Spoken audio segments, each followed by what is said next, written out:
داڑھی والا مصنف حسنین جمال۔ کہانیوں پہ یقین کرو زیادہ موج ہوگی۔ اچھا خاصا ہمیں معلوم تھا کہ بھائی زمین کے بہت نیچے ایک بیل کھڑا ہے، اس کے 2 سینگ ہیں اور دونوں زمین کو بیلنس کیے رکھتے ہیں۔ جب تھک جاتا ہے تو تھوڑا ہلتا ہے، سینگوں کی جگہ بدلنا چاہتا ہے۔ اب جو زمین ایک سینگ سے دوسرے سینگ پر ٹکانے لگتا ہے تو اس بیچ پر ادھر زلزلہ آ جاتا ہے، زمین ٹکی نہیں، بھوچال ختم۔ سادہ سی بات ہے، لاجک سمجھ میں بھی آتی تھی۔ بیل کس نے جا کر چیک کرنا تھا۔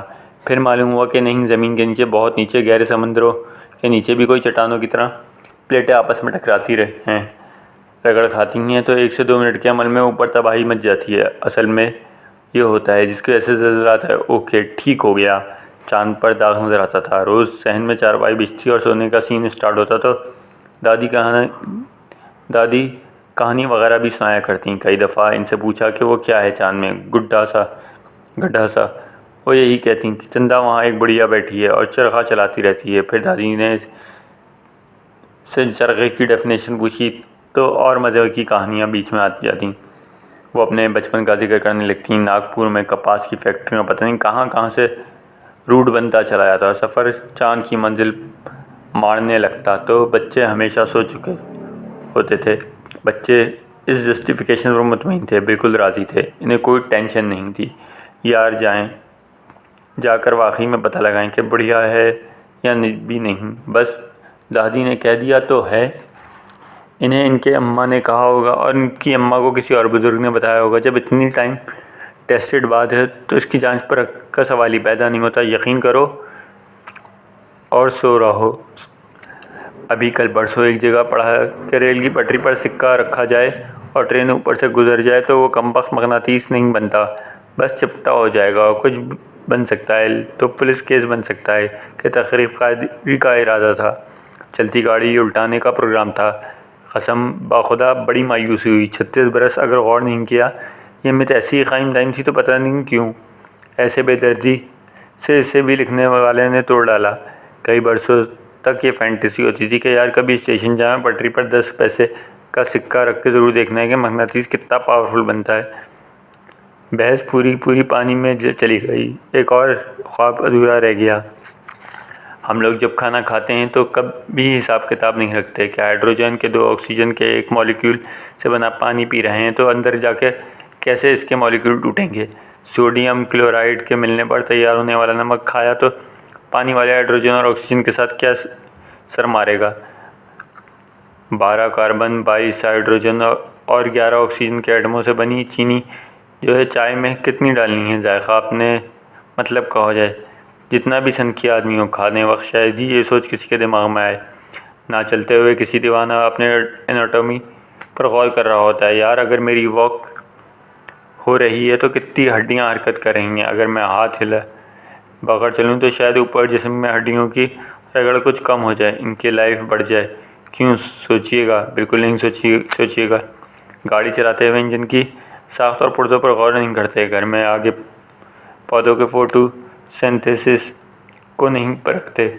تو بھائی ہر چیز میں عقل کو زحمت دینے کی ضرورت کیا ہے، بلکہ کیوں ہے؟ اگر زندگی سے سادگی غائب ہو جائے تو یہ مالی سپر نیچرل یا عجیب و غریب باتیں چھین لی جائیں، الٹے سیدھے خوش ہونے کے مواقع نہ رہیں، سارا وقت علم بگاڑنے پر زور دے دیا جائے، ہر وہ بات جو عقل میں نہ سمائے سے جہالت کہہ دیا جائے، جس بات پر دلائل کو برتری حاصل ہو جائے تو پوری کائنات کے رنگ آدھے بھی نہیں رہ جاتے۔ جو دماغ موٹی باتیں سوچتا ہے اور چھوٹی خوشیوں میں خوش ہو جاتا ہے، اسے زبردستی الجبرا پڑھا دی جائے تو اس کے ساتھ ظلم ہے۔ اس طرح ہر انسان کی زندگی میں موجود چھوٹی کلچرل چیزوں، توہمات اور مالائی کہانیوں کو اگر آہستہ آہستہ نکال دیا جائے گا، انہیں پنپنے کے موقع نہیں ملیں گے تو بے چینی، خالی پن اور آخر میں سالڈ تشدد جنم لے گا۔ اگر کوئی بچہ آ کر بتائے کہ اس نے کیاری میں پھول کے پاس ایک پری دیکھی تو ماننے میں کوئی حرج نہیں۔ اگر اسے منع کیا جائے گا، ابے گدھے بھاگ جاؤ، یہاں سے کوئی پری شری نہیں ہوتی، سب کہانیاں ہیں، تو گدھا بھاگ تو جائے گا، لیکن اس کا دماغ کبھی مانے گا نہیں کہ اس کا اصل ولن ساری عمر میں وہی رہے گا جس نے ڈانٹا تھا۔ اس طرح اگر کوئی بزرگ، کوئی پینڈو دوست کبھی کسی پیر کی کرامتیں سنا دے تو کوئی ماحول فطرت واقعہ بیان کر دے تو اسے ٹوک کر اس کی سائنس کو درست ثابت کرنے سے ہمیں سکون حاصل ہو جائے گا۔ اگر وہ بے ضرر سی بات ہے تو بہتر ہے اس کی ہاں میں ہاں ملا لی جائے، اس لمحے کو انجوائے کیا جائے۔ یہی رویہ کسی ایک جگہ رہنے والے دوسروں کے عقائد کے لیے بھی اپنائی جا سکتی ہے۔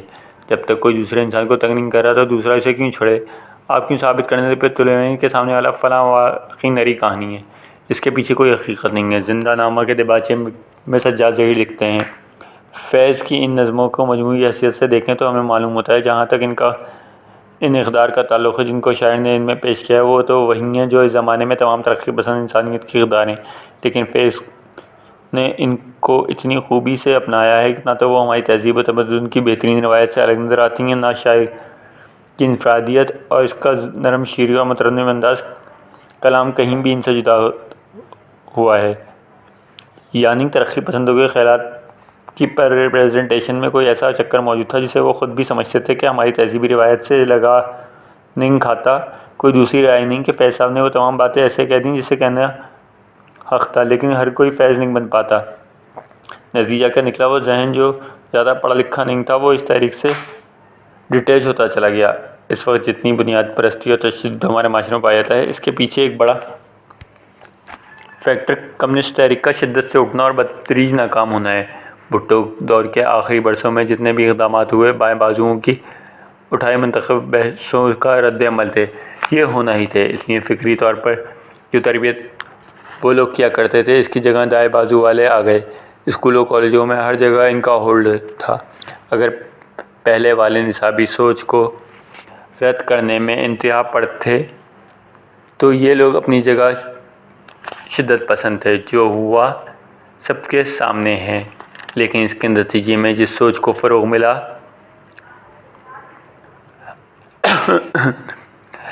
ہم اپنے خلے سے انہیں پوری دنیا پر چھا جائیں، اس چکر میں پورے جوش و جذبے کے ساتھ روس کے خلاف افغان جنگ شریک ہوئے۔ وہاں سے فراغت ملی تو پورے مغرب کے خلاف ہو گئے۔ ساری دنیا اپنے خلاف سازش کرتی نظر آنے لگی، اب شاید کرنے بھی لگی ہے۔ وہ کسی عقلمند نے کہا تھا، جب آپ پوری سنجیدگی سے کچھ حاصل کرنا چاہیں تو کائنات کی ہر قوت خواہش کے اصول میں آپ کے ساتھ شریک ہو جاتی ہے اور وہ چیز مل کر رہتی ہے۔ تو بھائی جو کماتا تھا کما لیا۔ سوچنے کی بات ہے، ہمیں کہانیاں زیادہ راست تھیں یا خالص پن کے چکر میں ہر چیز رد کرنا ہمارے لیے بہتر تھا؟